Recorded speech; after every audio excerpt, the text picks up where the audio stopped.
Hey Solo Sportsters, in this video we are going to show you how to install a replacement grip. Now there are two main categories of grips that you can get on a tennis racket. You can get a replacement grip or a factory grip or a retail grip. That is the grip that comes with the racket. If you take that off, sometimes you can see what some players call wood, but technically this is a mold. So you'll see that under layer of the racket. And then the second style of grip is an over grip. That's the thin layer that would go over the replacement grip for quick changing. But again, today in this video, focusing on the replacement grip, which would be the harder one to install.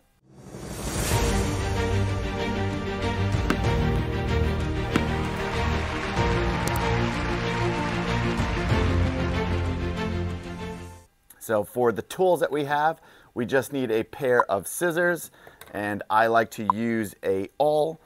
You may also need double-sided tape and finishing tape. We have links to all of these in the description. These are all things that we carry if you need, but some of the tape's not necessary. Most of it comes in your standard packaging when you buy a replacement grip.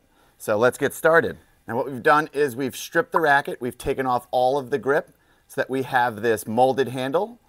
And then when you get to that point, there's one often forgotten step, and you'll see on the racket, I'll show you here with the awl, that you have these staples holding the butt cap. And they're around the entire tour of the racket, except for quite often there's going to be one staple off to the side. So there's a staple here on top that's meant to hold the butt cap, and then below there's kind of just this floating staple. Typically, that's what the factory will do to hold in the replacement grip. And a lot of people forget to take it out, but we're going to pull that out, because if you don't take it out, you'll get a lump that can sometimes rub on your hand.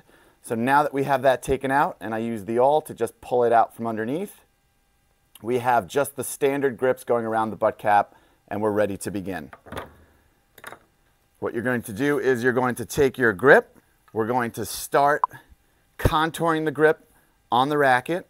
Now instead of starting with a clean wrap all the way around, we're going to start at a bit of an angle.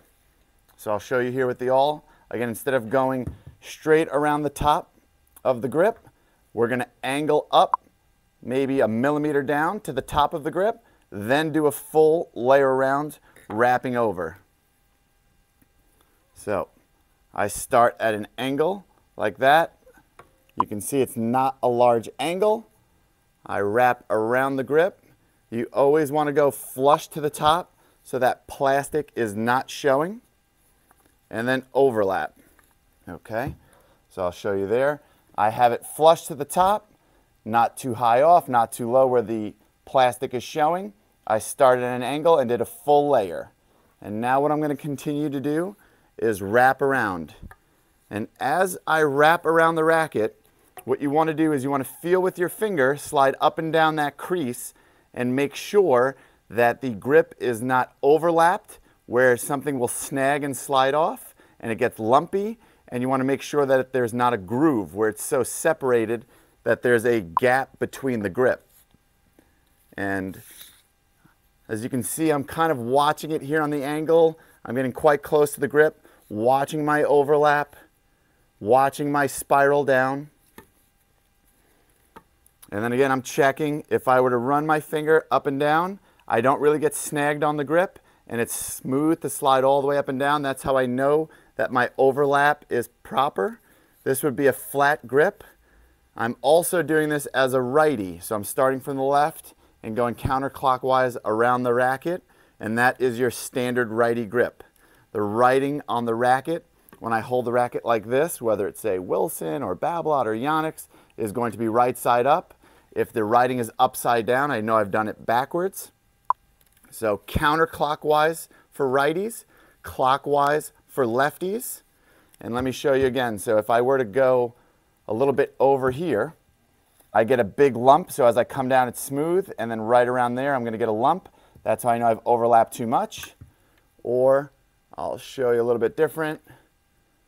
I've spaced it out here. You can see I have a consistent smooth overlap, and then when I get down below, you can see that it dips in and my finger will slide in and I have grooving. So some players like grooving so they can feel the spiral on the racket, but traditionally you want a flat grip so that there's nothing protruding, nothing dipping. It minimizes blisters and gives you maximum traction so that when you're holding the racket, you'll get the most grip. Okay, now I come to the end and I need to taper the grip. So the grip stops here, but I have some overlap, so I need to trim off some. What I'm going to do is I'm going to go to the end of the racket, and hopefully that's a good visual. You can see that the grip stops at the molding right around there, and that's the handle of the racket again. So the handle of the racket stops right around here where I'm showing at the scissors, yet the grip continues up. So what I'm going to want to do is create a line across that, straight through the grip, and cut that way. And it's going to give me a triangular, thinned out taper. So I'm going to cut that. So that piece gets discarded. And then again, you might have to go back a little bit to make sure if it unravels that you keep your groove, that you keep your ravel. And now if you look, it finishes to this triangle taper. And if I turn the racket the other way, this piece of grip showing here is going to get perfectly covered by that triangle, so I know I've cut it.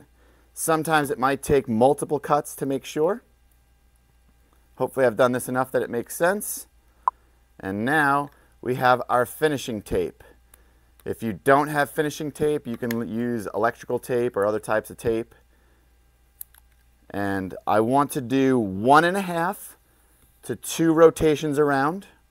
I want to make sure it's one clean cut. So I don't want to tape up, I don't want to tape down. I want to do one flush cut around. And then I'm going to cut it. And there you have it. So that is how we do a replacement grip. Again, the writing is correct side up, so I know I've done it right-handed. I have a consistent cut and contour on the grip. I don't cut at an angle, then lower, flatten it out. It's a consistent cut down the grip the whole way down. With my hand, if I feel the sides, there's no lumps, there's no grooves, there's no dips. I can do that on all of them as I'm gripping, and that's going to give me the maximum traction and the best feel for the best performance. If you have any questions whatsoever, comment down below. We'll help you out with anything you have. If there's a video you want to see, by all means, let us know. We love creating content for you. We love answering your questions, and we hope to see you in the next video.